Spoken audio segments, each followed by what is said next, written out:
I mean, I am an introvert and a scientist. So if you're anything like me a couple of years ago, that will make your blood run cold. It will only have occurred to you in the very darkest of your nightmares. You know the one, you're standing alone on a stage, you've got a microphone, the light is on you, there's a room full of eyes staring at you, there's some git in the front row with his arms crossed going, go on then, say something funny. Stuff of nightmares, it's horrible. So given my attitude towards it, I guess it is no surprise that I've actually now tried it several times, and in fact, I run a comedy night in Manchester called Bright Club. It's a comedy night with a twist, because all of our performers are academics, researchers, PhDs, and none of them have ever tried to be funny before. So what could possibly go wrong? So yeah, in many ways, every couple of months, I do in fact ask 6 people exactly like you guys to come up on a stage that is not a lot like this, in front of a bunch of people, and tell not only jokes, but jokes about what they research. And yeah, it's a lot like the nightmare. They're on their own, they're on a stage, they've got a light on them, the eyes are there, the microphone's there, it's horrifying, they don't know what they're doing. But here is the thing, every single time it works. So how is that possible, you might ask? And also, why do people put themselves through this? I'm going to start with the why. And I'm going to ask for a quick show of hands. Can you please raise your hand if you study a topic that some people maybe would consider niche? I suspect it's more than that. And can you raise your hand again if you study something that you think is kind of interesting? Maybe quite interesting. Maybe you would even call yourself passionate about it. Amazing. Okay, so we've got a room full of passionate people who study interesting things that other people do not know. And judging by the fact that you're all here today at a methods fair, I'm guessing that you're all interested in conveying what you share with other people to other people. So that's all of the key drivers right here in this room. You've got passionate people who want to share things, you've got people who want to learn things. It's amazing. The difficulty is, quite often it's quite a daunting task for someone who doesn't know anything about what you're doing. They don't know what's going on. It can be quite difficult to come to maybe a public lecture or something like that, because they might think, oh, I don't know what I'm doing, maybe I'm not clever enough. But you know what, as soon as you make it funny, as soon as you're doing humour, it becomes less daunting, it's more friendly, people are more likely to get involved with what you're doing. So I'm an atmospheric scientist, and sometimes I tell people that I work with an instrument that's called an aerosol mass spectrometer, and I measure the composition of the air above West Africa. And they go, oh, okay. And they might ask a question or two, and they make noises like, huh. And it's fine. But sometimes I tell people that I work with an instrument, and it measures air, and it's got this hole in the front that the air goes into, and the technical name for that hole is the critical orifice. And then they laugh, and suddenly they're interested in what it is I have to say. And suddenly they're on board, and you know what, if you tell people something that they find funny, they will remember it, and they will repeat it, and they will listen to what you have to say. And that is the ultimate outreach tool as far as I'm concerned. So that's one side of it. You get people involved. The other side of it is, of course, it makes you a considerably better communicator, because as researchers and academics, we're very used to a lot of detail. We enjoy getting into the nitty-gritty parts of what we're doing. And we kind of think that's what people want to know. I get very, very excited about the regression line between carbon monoxide and organic particles that come off forest fires in Central Africa. It turns out other people don't. Even if I tell them what those words mean.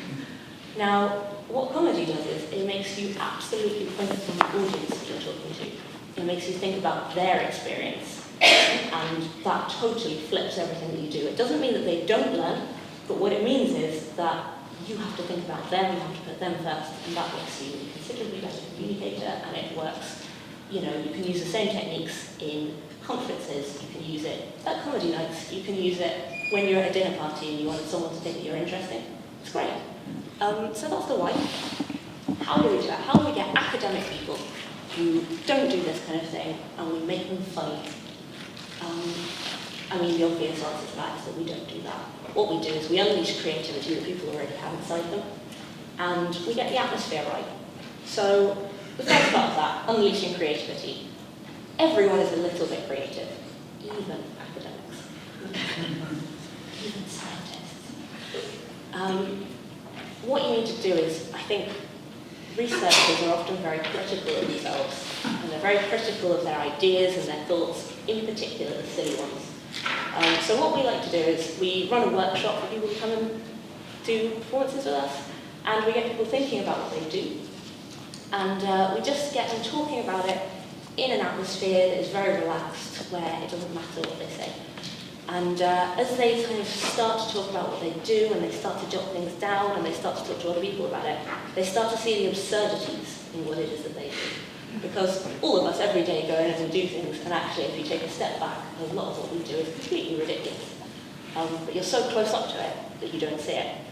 So I'm going to try a quick exercise. What I would like you all to do is to talk to the person that's sitting next to you, or someone nearby, preferably someone where you don't know what they do, but whatever, and just have a quick chat about your research and what it is, and perhaps see if that person you're talking to can find anything in that that they think is maybe a little bit silly. Give it a go. I'll give you like 5 minutes.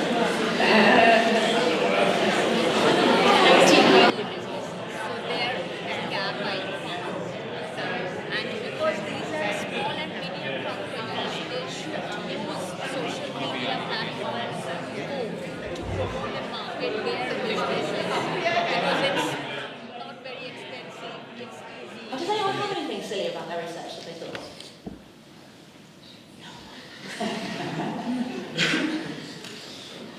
Anyone have something interesting about their research, or something interesting that they heard about someone else? When I asked my colleague what research are you doing, he just said it's law, so don't worry about it. I mean, that's quite interesting in itself, right? Because everyone, you study something and you kind of get this idea that, oh, it's so boring, law, no one cares about law. Law's really interesting. There are some really weird laws out there. Like, there's a lot to explore in that subject area. We have people who come along with some very, very dry subject areas, and actually, the more you explore it, sometimes the more boring you think it is, but the funnier other people think it is. I don't know what that is. But yeah, one last thing that a couple of tips I'd like to give you is, so you've talked about what it is that you do. You might have found something silly, but you're too embarrassed to say it in this lecture theatre. That's okay. What you do once you've got an idea that's a little bit silly and maybe unusual, and you feel that there might be something funny there, you apply a few very, very basic comedy ideas to it. So, attitude. The attitude that you tell a story with makes a massive difference to it. If something kind of small and annoying happens, and you act like you are devastated, it's funny. If something actually quite devastating happens, and you act totally nonchalant, it's funny. The attitude that you put it across with is what kind of makes it amusing. Anecdote. If you have a little bit of a story to tell, if there's something that happens, that's fine. If there's something that happens to a guy called Bob, slightly funnier. Have characters, have a bit of a story. Afterthought. I mean, this is what a lot of jokes are built on. You see people, they have a running thing, and then at the end, suddenly they'll change their attitude, and that is their afterthought. So these are some of the kind of things that we do. So we get people, and we get them thinking about what they do, and then we get them thinking about how they can make it more amusing.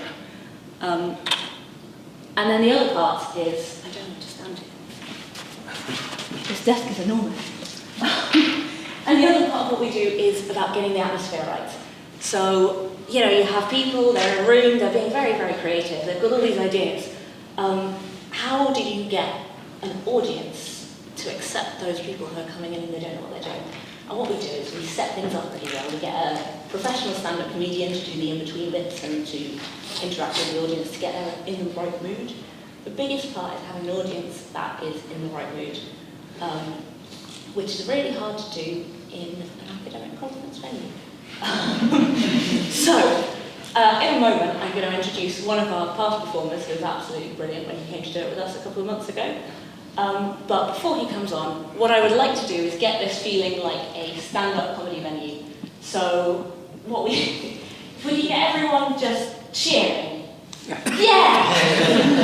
Okay, are you ready to hear a little bit of comedy from Ben? Yeah! That was really good! Stamp your feet. Cheer! Yeah! Okay, are you ready? Ben, are you ready to come down? Yeah! Thank you. So again, can I just have everyone go completely wild? Stamp your feet, clap your hands.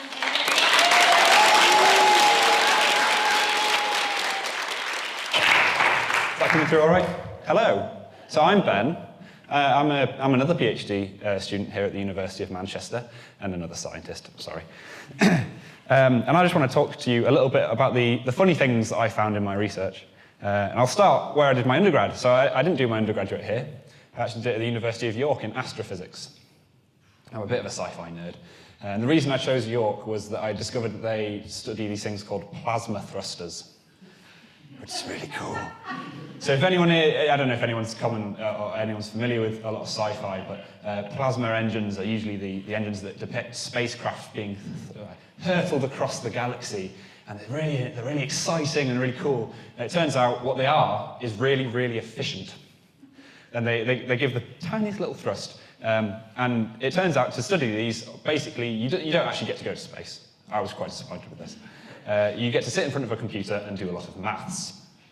So I thought, I don't want to do that. I want to do something exciting with my life. So naturally, I decided to study volcanoes. However, it seems that fate's got a bit of a fickle finger, as to study volcanoes, you also sit in front of a computer and do a lot of maths. And the fact that whenever you say to someone, oh, I'm a volcanologist, they say, what, do you study Spock from Star Trek? It seems these things are following me around a little bit. So yeah, I'm a volcanologist, I study volcanoes. It's quite cool, it's quite exciting. One of the big perks is the fact that I get to go on field work. This is something I never did as a physicist. So I get to go to exciting places. Luckily, we don't have any volcanoes here in England. It is a great shame, which means I have to go abroad. So one thing you might notice is if you ever... Has everyone ever visited a volcano? Have been up here, one or two? Whereabouts are they? Which ones? Lanzarote. Yeah, Lanzarote, very nice. Yeah. A few others, yeah. You'll notice Lanzarote, sort of, Spain, Italy. I've been to Etna and Stromboli in Italy. I've been to the Caribbean, to Montserrat. That was very nice. Where else have I been? California. You'll notice all these are really nice places. Now you think, volcanologists, we're not stupid. We pick the good ones to go to. I think the only really bad weather places are probably Iceland, which again isn't too bad, and Antarctica, which again isn't too bad. So yeah, we get to fly around, get to go to some quite cool places. There are downsides to volcanology. The main one being the fact that volcanoes are very good at killing people. Luckily, this doesn't happen too often because one, they don't erupt too often, and two, we tend to try and monitor them to stop this from happening. But one of the best ways that volcanoes can kill people is something called a pyroclastic density current, or a pyroclastic flow. Now this is where the eruption column of a volcano collapses down on itself and rushes down the side of a mountain at over 400 miles per hour and at over 1,000 degrees. These things are quite destructive. If everyone's ever been to Vesuvius in Italy, to Pompeii, maybe, yeah, one or two, that's quite a good one. You can see a lot of bodies there, very well preserved in the ash. And you'll see they're sort of in fetal positions, covering their mouth. And this is because they were killed not by these pyroclastic flows, but just by the gas and the ash that came through and stopped them breathing, basically. But there's a closer town to Vesuvius called Herculaneum, where all you find are skeletons, because they've had all the flesh seared off their bones. Slightly terrifying. But that basically brings me on to what I really want to talk about, which is volcanic health and safety. This is something you don't really think about too often. So, health and safety forms, say there's a cable on the floor and you think, it could trip someone up and they could hurt their head, so you tie it down. It's a bit different on volcanoes. So you think, okay, right, white hot rocks falling from the sky. Hard hat? Lahars, which are these sort of boiling mud flows. They're not even a mud flow, boiling mud flow. Wellies? And what about these pyroclastic density currents that can, over 1,000 degrees? Put a high vis on? So yeah, I spend a bit of time, when I do field work, obviously you have to go through these things, and It's quite important as a volcanologist, and even as a tourist, if you're ever on a volcano, to have what's called situational awareness, and that's knowing what's going on around you, paying attention to the environment. For example, if you see all the birds suddenly fly away, you might think, something's going to happen here. And one of the best things you can do is to keep an eye on where your nearest cover is. So a lot of very more active volcanoes that have these shelters that you can go in if something starts happening. If you're unlucky enough to be caught out in the middle of the open, I received some very good advice recently from my supervisor. And he said, in the event of a volcanic eruption, what most people do is scream and run away. I thought, yes, I can do this. I've got this sorted. Turns out that's not what you do. He said the best thing to do in the case of a volcanic eruption is to stand, feet shoulder-width apart, look up towards the eruption, and dodge. Apparently it's like trying to catch a baseball, but you really don't want to catch the baseball. It's very exciting being on a volcano. Sometimes you're on more active ones, these things erupt. And so that's one thing that I'm sort of looking into in my research, is when a volcano erupts, obviously sometimes it cooks out a lot of ash. And this ash is very difficult for lots of people. It gets in the way, it damages things, and especially for aircraft. So some of you might remember there was an eruption in 2010, a volcano in Iceland, which is called I think that's about right. If anyone here actually knows how to pronounce it, please correct me. I said that in a conference with Icelandic people in the audience, which was terrifying. It's something that's anyway. Most people call it E15 because that's easier. And what this did is it kicked out a load of ash, and this ash travelled all over, and just so happened the winds blew it all over Europe, and this shut down the airspace. I don't know if lots of people were stranded whilst they're on holiday. It's like, oh, boo-hoo. It's a tough life. So it's really dangerous for aircraft. And why is it dangerous for aircraft? Well, jet engines are very hot. What they do is they suck in this ash, they actually melt it, and then it sticks to the rotor blades, and it causes the engines to stop. This obviously is not very good for aircraft. So there's been a couple of incidents where where aircraft have come into contact with ash. One notable one was over near Indonesia. And this happened fairly late at night, so it was dark outside. If you just sort of picture your scene, you're in your airplane, nice long flight, you sat there, you've just enjoyed a delicious in-flight meal, maybe.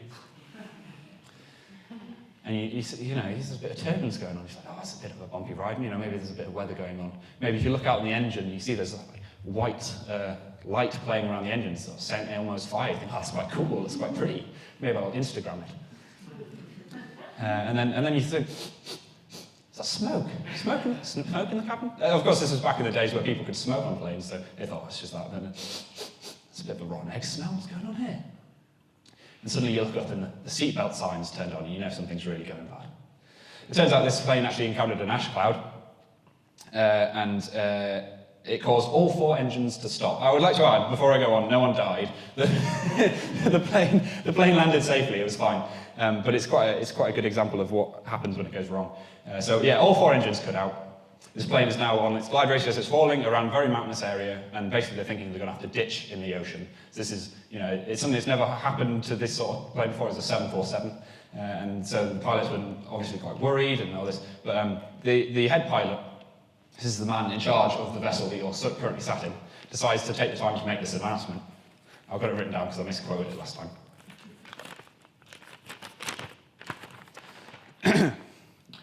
Ladies and gentlemen, this is your captain speaking. We have a small problem. All 4 engines have stopped. And that's about the last thing I want to hear when I'm on an airplane, that the engines stop. But it goes on. So, ladies and gentlemen, this is your captain speaking. We have a small problem. All 4 engines have stopped. We are doing our damnedest to get them going again.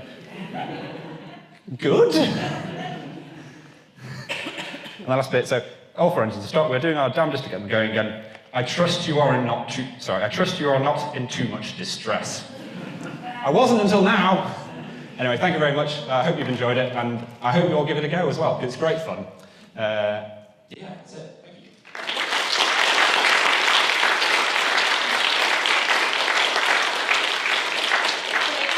Round of applause for Ben again.